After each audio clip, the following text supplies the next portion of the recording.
അതെ, ആ വാക്ക് തന്നെ ഞാൻ ഉപയോഗിക്കുന്നു. മൂഞ്ചിപ്പോയി, മൂഞ്ചിപ്പോയി. രാഹുൽ മാങ്കൂട്ടത്തിന് ജാമ്യം കിട്ടില്ല, ഇപ്പൊ അറസ്റ്റ് ചെയ്യാമെന്ന് തെറ്റിദ്ധരിച്ച ചില മാധ്യമങ്ങൾക്കും ചില ഊളകൾക്കും അതുപോലെ തന്നെ കോൺഗ്രസിലെ തന്നെ കുറെ നേതാക്കന്മാരും വലിച്ചുപോയി എന്നുള്ളത് തന്നെയാണ്.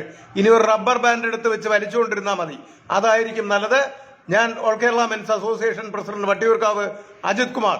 ഈ പേജ് ഫോളോ ചെയ്യാത്തവർ എല്ലാവരും ഫോളോ ചെയ്യുക, ലൈക്ക് ചെയ്യുക, ഷെയർ ചെയ്യുക, കമന്റ് ചെയ്യുക. ഷെയറും കമന്റും അത്യാവശ്യമാണ്. ഇത് എത്തേണ്ടടുത്ത് എത്തണം.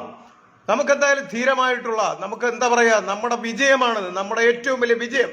അതോടൊപ്പം രാഹുൽ ഈശ്വറിന്റെ ജാമ്യം പരിഗണിക്കുന്ന കോടതിയോട് പുച്ഛം മാത്രം. കാരണം ജന പിന്തുണയുള്ള വ്യക്തികളെ തുറുങ്കിലടയ്ക്കുന്ന ഒരു നടപടി. ഇവിടെ പ്രതി എന്നാരോപിക്കപ്പെട്ട വ്യക്തിക്ക് ജാമ്യം കൊടുക്കുമ്പോൾ, ഹൈക്കോടതി ജാമ്യം കൊടുക്കുമ്പോൾ രാഹുൽ ഈശ്വറിനെ പോലുള്ള ശരിയായിട്ടുള്ള നടപടികൾ സ്വീകരിച്ചവരെ ജയിലിലടയ്ക്കുന്ന, തുറുങ്കിലടച്ചിട്ടിരിക്കുന്ന, ഇപ്പോഴും അടച്ചിട്ടിരിക്കുന്ന നടപടി എന്ത് ഹീനമായിട്ടുള്ള പ്രവൃത്തിയാണ് എന്നുള്ളത് നമ്മൾ മനസ്സിലാക്കണം. അത് മനസ്സിലാക്കേണ്ട ഒരു അത്യാവശ്യമായിട്ടുള്ള കാര്യമാണ്. എന്തുകൊണ്ട് രാഹുൽ ഈശ്വറിനെ ജയിലിട്ടിരിക്കുന്നു? ഇതാ രാഹുൽ മാങ്കൂട്ടത്തിന് ശക്തമായിട്ട് പുറത്ത് അദ്ദേഹം വരാൻ പോവുകയാണ്. ഞാൻ പറയുന്നത്, രാഹുൽ മാങ്കൂട്ടം ഇനിയിപ്പോ വീട്ടിൽ പോയി ഇരിക്കുകയല്ല ചെയ്യേണ്ടത്.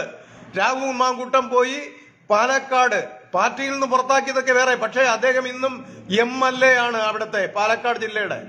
പാലക്കാട് അദ്ദേഹത്തിന്റെ മണ്ഡലത്തിൽ തീർച്ചയായിട്ടും അദ്ദേഹം ഇലക്ഷന് പ്രചരണം നടത്തണം.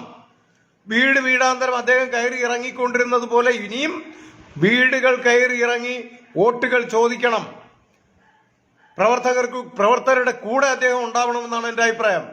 അങ്ങനെ വേണം നമ്മുടെ ശക്തി തെളിയിക്കുവാൻ.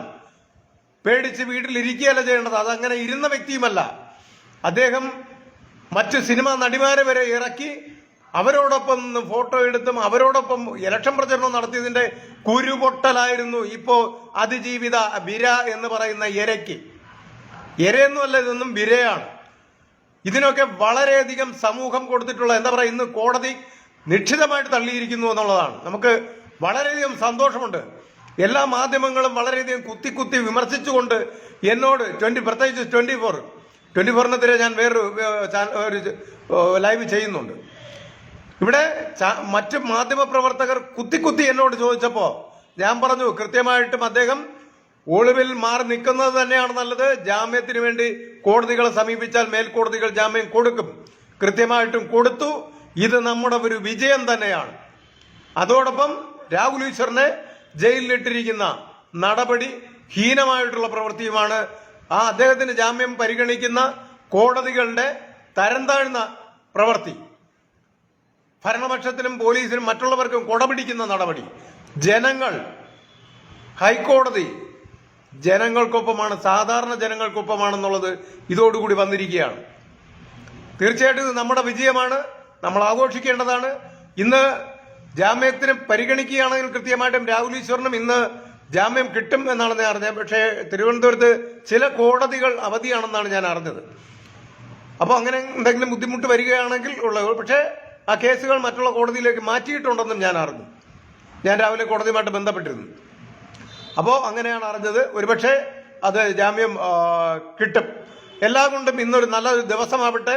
രാഹുൽ ഈശ്വറിനും ഇന്ന് ജാമ്യം കിട്ടട്ടെ. അദ്ദേഹവും പുറത്തിറങ്ങിയാൽ അദ്ദേഹത്തിന് നമ്മൾ ജയിലിന്റെ സെൻട്രൽ ജയിലിന്റെ ഫ്രണ്ടില് അതിഗംഭീര സ്വീകരണം കൊടുക്കും. അതിൽ എത്താൻ പറ്റുന്ന എല്ലാവരും എത്തണം എന്നുള്ളതാണ്. ഓക്കെ, എത്തണം. ഇത് നമ്മുടെ വിജയമാണ്, പുരുഷന്മാരുടെ വിജയമാണ്. അത് മാത്രവുമല്ല, വലിയൊരു വിഭാഗം സ്ത്രീകൾ, നമ്മൾ ഇന്നലെ രാത്രി 11 മണിക്കും എന്നോട് സ്ത്രീകൾ വിളിച്ച് സപ്പോർട്ട് പറയുകയാണ്. മനസ്സിലായില്ലേ? രാത്രി വരെ അവർ നമ്മളെ വിളിച്ച് സംസാരിച്ച് പിന്തുണ അർപ്പിക്കണമെങ്കിൽ അവരെന്തുമാത്രം ആഗ്രഹിക്കുന്നു എന്നുള്ളത് ആലോചിച്ചോണം. അവരെന്തുമാത്രം ഇവർക്ക് സപ്പോർട്ട് കൊടുക്കുന്നു എന്ന് ആലോചിച്ചോണം. അപ്പൊ നമ്മുടെ പ്രവർത്തനങ്ങൾ ധീരമായിട്ടുള്ള പ്രവൃത്തി തന്നെയാണ്. രാഹുൽ ഈശ്വർ ചില എന്താ പറയാ പുഴുക്കുത്തുകളെ പിടിച്ചു കൂട്ടിയതിന്റെ ഒരു എരണക്കേടാണ് ഇപ്പോൾ അനുഭവിക്കുന്നതെന്നേ എനിക്ക് പറയാൻ പറ്റൂ. തീർച്ചയായിട്ടും അദ്ദേഹം ഉടനെ ഇറങ്ങി വരട്ടെ എന്ന് ഞാൻ ആഗ്രഹിക്കുന്നു. ഇന്ന് തന്നെ അദ്ദേഹത്തിനും ജാമ്യം കിട്ടട്ടെ. അപ്പോൾ ഇന്നത്തെ ദിവസം നല്ല ദിവസങ്ങളായിരിക്കട്ടെ എന്ന് ഞാൻ ആഗ്രഹിക്കുന്നു. എല്ലാവരും ഷെയർ ചെയ്യുക, കമന്റ് ചെയ്യുക. Thank you. മാധ്യമപ്രവർത്തകരെ വിളിച്ചുകൊണ്ടിരിക്കുക. ഓക്കെ, അപ്പോൾ നന്ദി, നമസ്കാരം.